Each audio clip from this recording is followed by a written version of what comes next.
So I've got a 2001 330xi BMW that needs CV joints on both sides. Got two CV joints. The long one goes on the passenger side, short one goes on the driver's side. Initially, keep the car on the ground and using a knife, gently pry that out.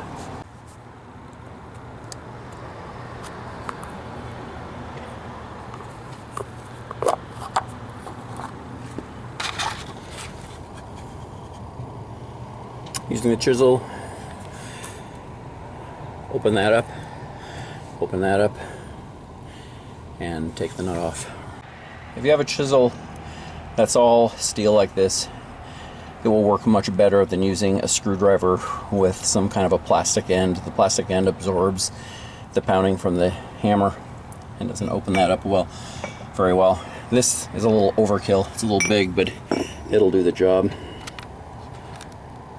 You'll then need a 36mm socket and a breaker bar to loosen it up. Kind of hard to do with one hand, but I might be able to do it.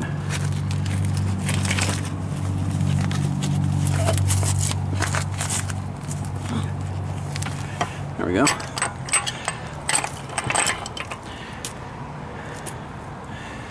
Much easier to do with a tire on the ground.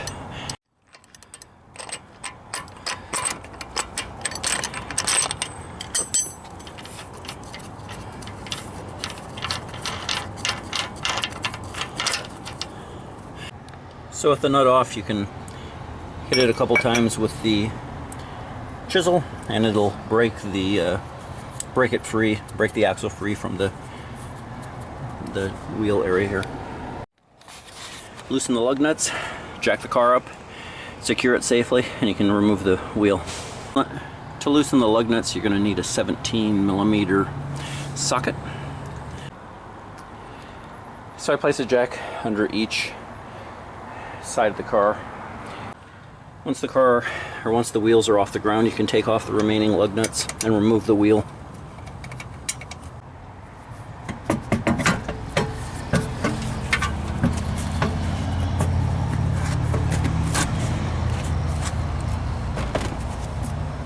And if you want, you can roll these back and place them underneath the car just to give you extra, make it extra safe.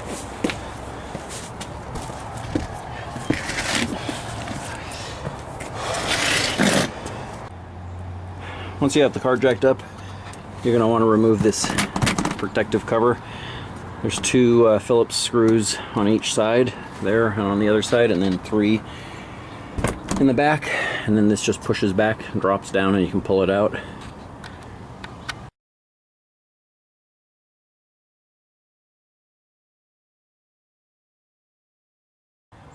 The first thing I noticed on the driver's side was that the strut bolt had been broken off, and this wasn't loose, this is really tight, so it's still working, but there's no way I can get that off without spending hours taking out the old bolt.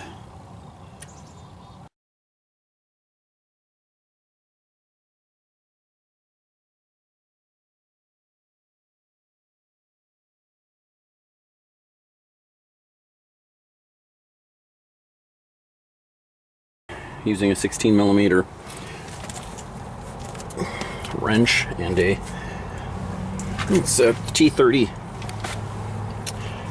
Torx, I'm going to remove the stabilizer link up here.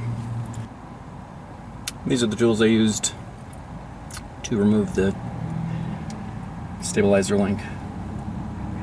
16mm and a T30 Torx. Once the nut's off, you just simply pull it out.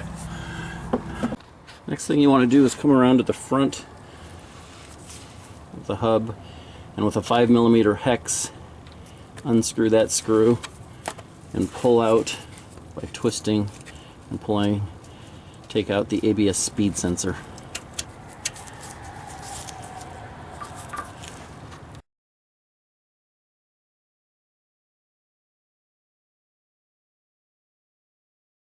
If you have Xenon lights, the vertical aim sensor nut right here, which is a 10 millimeter,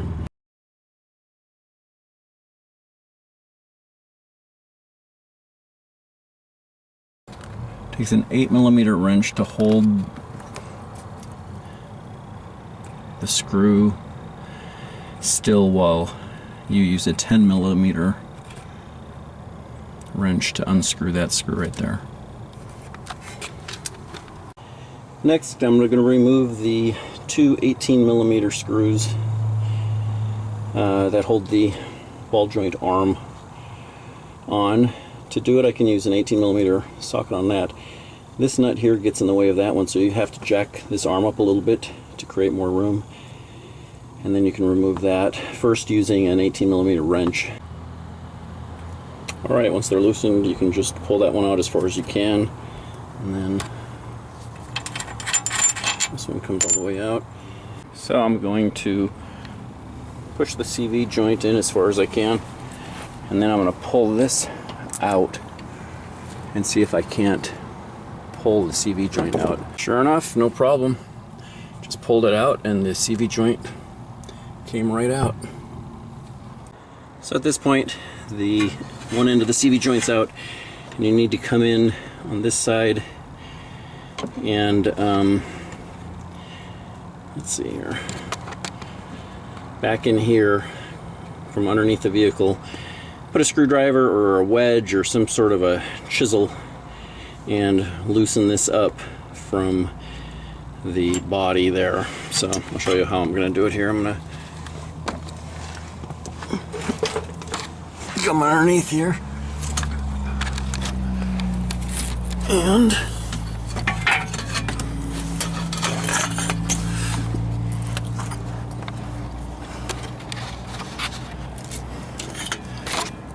so there is the end. There we go. So right in here you need to insert a screwdriver or something to pry that open. I'm going to use a chisel and a hammer and just get that moving, and then I'll be able to pull it out. Something along these lines here.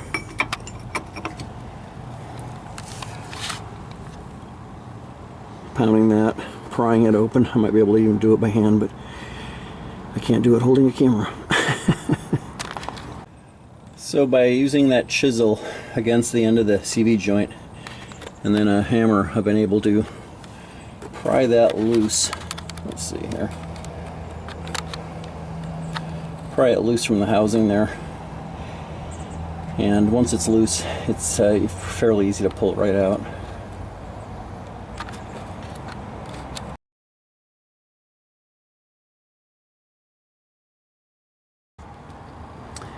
So this is the inside of the, or the other end of the CV joint, and basically I used the same chisel that I used on the axle nut to come up through here. So I came up through here, pressed it against that end there, and pounded it free. It wasn't hard. Once it's free, you can go ahead and pull the CV joint out. Coming around from the side, I'm able to pretty much pull this out. Hopefully I can get it past the hub here, which may be the reason why you have to undo the other screws, but possibly not. Let's see here. I don't know, I can get it. Just have to. Oh man, hard to do with one hand. There we go. There we go. Came right out.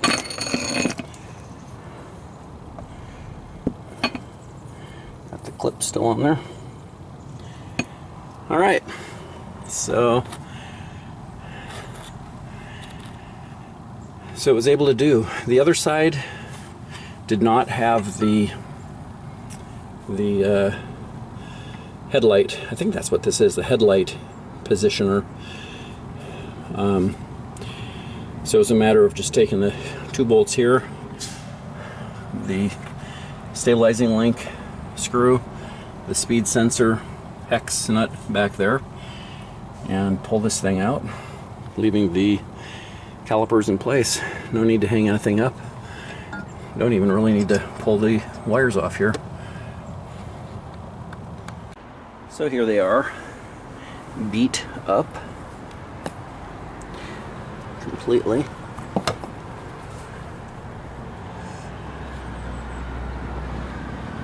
Came out pretty easy, I have to say.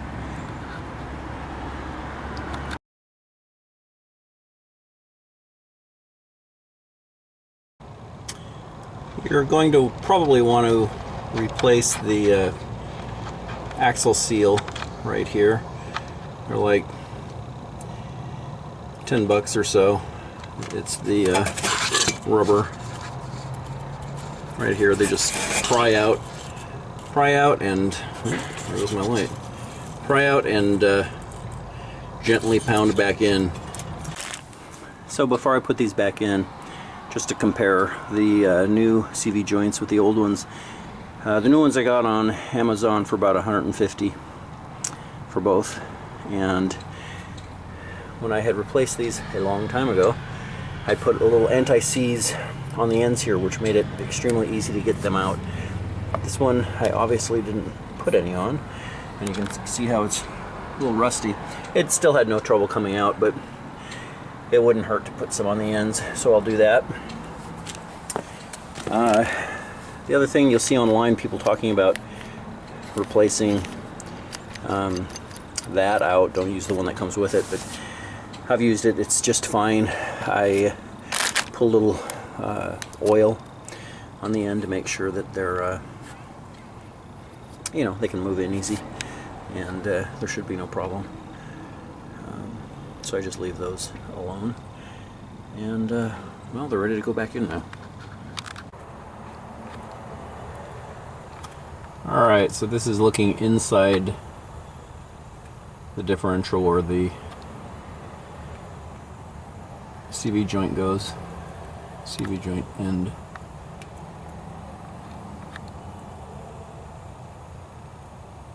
So the ring has to go past the splines there, the gear splines.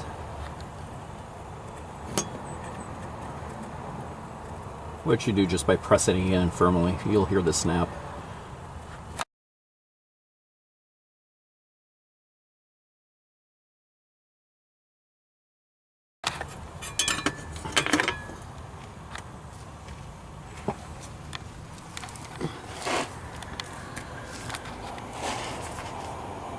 This is the end. We've got the little clip here that should be pretty tight. Definitely not able to pull it off by any means. Not all that loose actually either, so pretty much like that.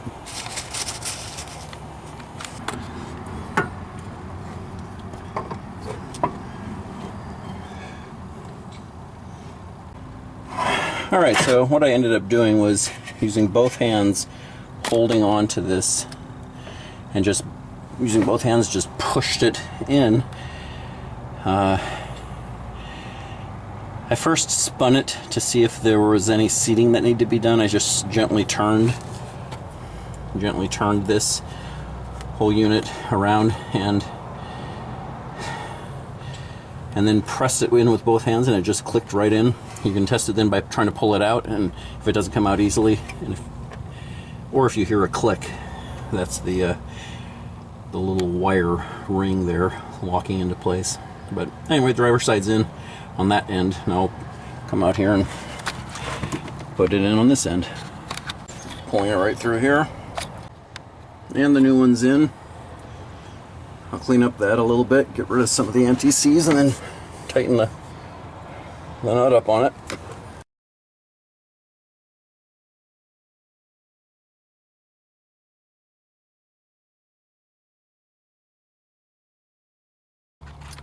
The two control arm bolts or screws get put back on with 44 foot-pounds of torque, and you're also supposed to replace them with new ones.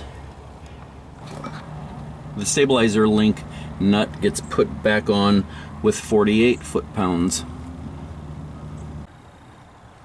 If your brake pad sensor has broken like mine has, you can go in and remove, and that little slot you see there, let's see here, there you go. That's where the end of it fits in.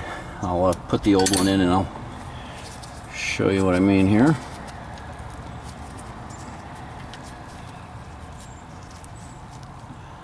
So it presses in right there, so I had to pull this out with the with some pliers, and then you take the new one and just press it right in here. I'll have to use a pliers or something, but press that in there, and then the other end is in this box. I've taken it out. It's this end. You push that into this end, push those two together, and then secure it on the little metal tab there, and that will hook your brake pad warning wire up. The drive flange collar, that nut right there, gets put back on with 310 foot-pounds.